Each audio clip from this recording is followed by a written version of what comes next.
Estamos en Ámsterdam, en el foro sobre renovación y rehabilitación de cultivos. Estamos con Lucian Papelembus, quien es el director de Innovación y Gestión del Conocimiento en el Instituto para el Desarrollo Sostenible de Holanda.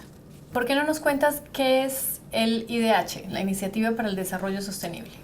IDH es una plataforma establecida por el gobierno holandés para trabajar con el sector privado en mejorar las condiciones de sostenibilidad en los principales commodities agrícolas.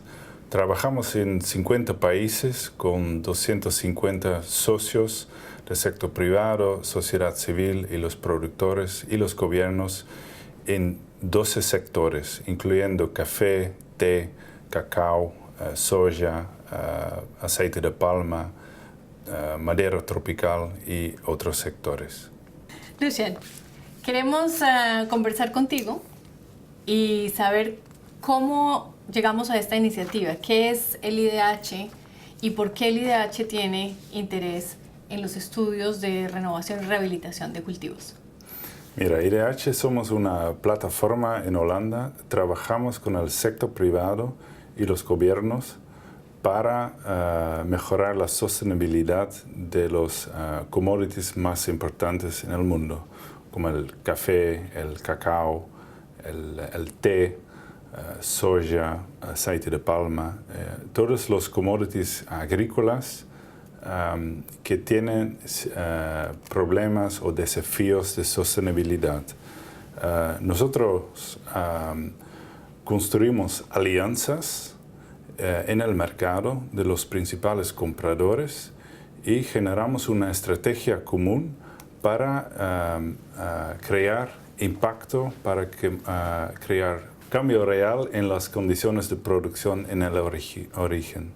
Y el tema de renovación y rehabilitación es muy relevante tanto para el café como aceite de palma y cacao y el té, porque esos cultivos presentan problemas de cómo mantener las plantaciones a largo plazo con los pequeños productores. ¿En qué consiste la iniciativa para hacer los estudios de rehabilitación y renovación e innovación de cultivos? El reto más importante es que el pequeño productor, una vez que tiene plantado su café o su cacao, es muy difícil para él renovar o cortar los árboles para renovar su plantación, porque eso significa un ingreso que ya no entra en su bolsillo. El pequeño productor por lo general es muy pobre, entonces ¿cómo hacer que él corta un árbol que no reciba más dinero y que espera unos 2, 3, 4 años hasta que el nuevo árbol produce ingresos para él? Entonces, eso es el problema más importante, cómo crear las condiciones para que el pequeño productor pueda invertir. Ustedes hicieron 8 estudios diferentes. De esos estudios salió, digamos, un estimado de cuánto necesitaría el mundo futuro en inversión para mantener estos cultivos saludables y en unas condiciones productivas óptimas. ¿Por qué no nos cuentas un poco sobre esos números? Sí.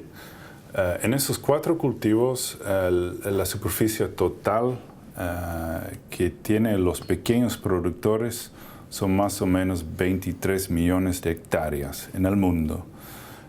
Y la gran mayoría de esas hectáreas necesitan renovación o rehabilitación, más o menos 17 millones de hectáreas. Ahora, los proyectos reales que encontramos en los distintos países para trabajar en inversiones con los productores es menos de 1 millón de hectáreas. O sea, hay un enorme desafío para trabajar esos 17 millones de hectáreas. Y en dinero eso significa, para comenzar, en el primer año el estimativo son 20 billones de dólares. En todos estos estudios se encuentra el estudio de Colombia, el caso de Café Colombia, liderado por la Federación Nacional de Cafeteros, en alianza con el gobierno colombiano. Ustedes en las presentaciones hicieron muchos comentarios sobre este estudio. ¿Por qué no nos cuentas un poco qué fue lo que hallaron entre el IDH y el Rabobank, que fueron quienes adelantaron este estudio? Sí. ¿Cuáles son las generalidades y las diferencias que ustedes ven entre Colombia y los otros cultivos en palma, en aceite de palma y en cacao? Son muy pocos los proyectos reales que existen actualmente, ya lo dije. Entonces fuimos en la búsqueda de las mejores prácticas y las mejores experiencias con resultados positivos. Y fue muy difícil, encontramos muy poca experiencia. Hay unos pocos proyectos en café.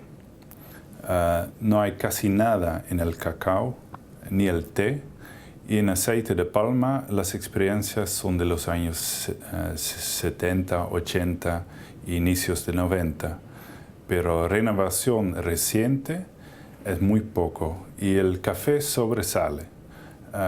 Donde hay más experiencia es el café, y cuando hablamos del café más que nada es Colombia. Es el único programa nacional que encontramos que tiene escala. Son 200.000 hectáreas, más de 3 billones de plantas. Esa escala no hay igual en el mundo. De los estudios que ustedes han hecho, hicieron 8 estudios y ustedes han repetido varias veces que el caso colombiano es único. ¿Por qué es único el caso colombiano? ¿Cuáles son esos factores de éxito del caso colombiano?